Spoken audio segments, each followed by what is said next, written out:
Vergeef je het mij? Als ik heel langzaam met mijn handen naar je wangen glijd. En je voelt hoe het als schuurpapier je gezicht bekrast. Hoe mijn littekens jouw landschap vormgeven, maar ik ben niet bang om jouw lichaam te betreden. Ik hoor hoe je nauwelijks nog kunt ademen, nu mijn vingers zich blesseren aan het prikkeldraad dat jou had moeten beschermen.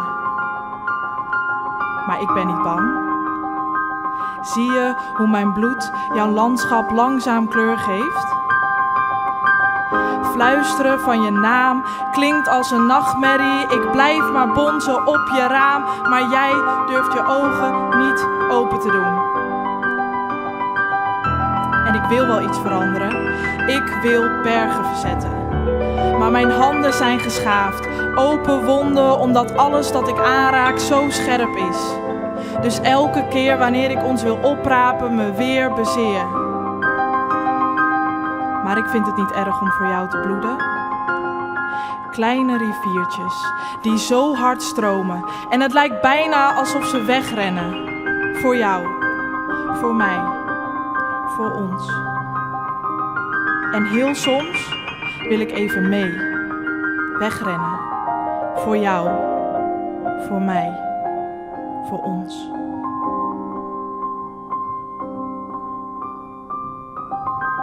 Vergeef je het mij?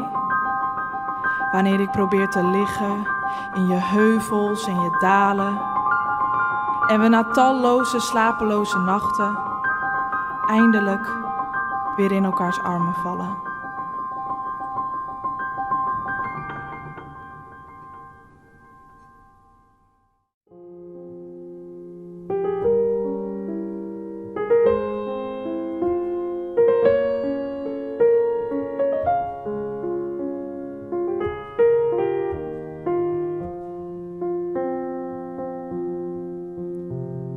Je huis is je thuis, dat zeggen ze toch?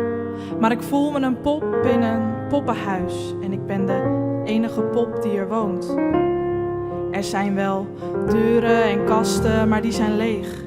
Er zijn wel borden en kopjes, maar die zijn schoon.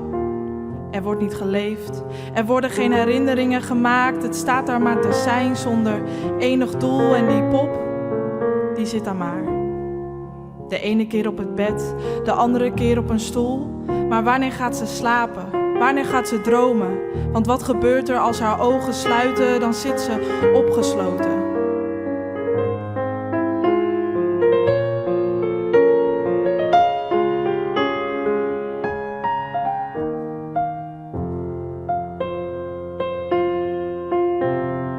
Je huis is je thuis, dat zeggen ze toch?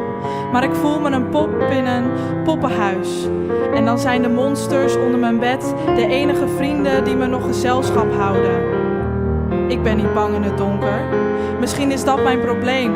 Ik blijf wakker wanneer de rest gaat slapen. Ben ik de enige die warmte zoekt onder de koude deken van de nacht?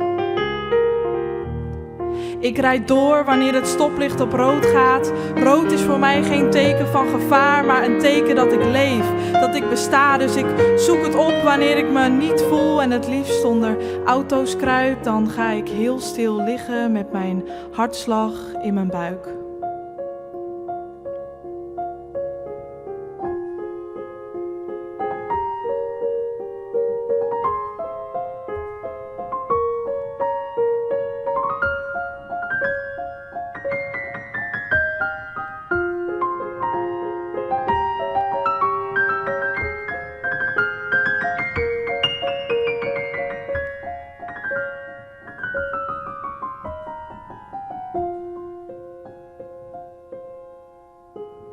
Je huis is je thuis, dat zeggen ze toch?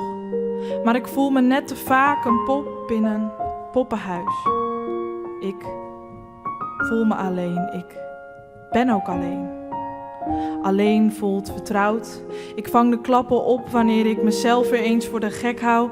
Maar ik metsel met stenen, grote grijze stenen. Het poppenhuis dat ik zelf heb gebouwd.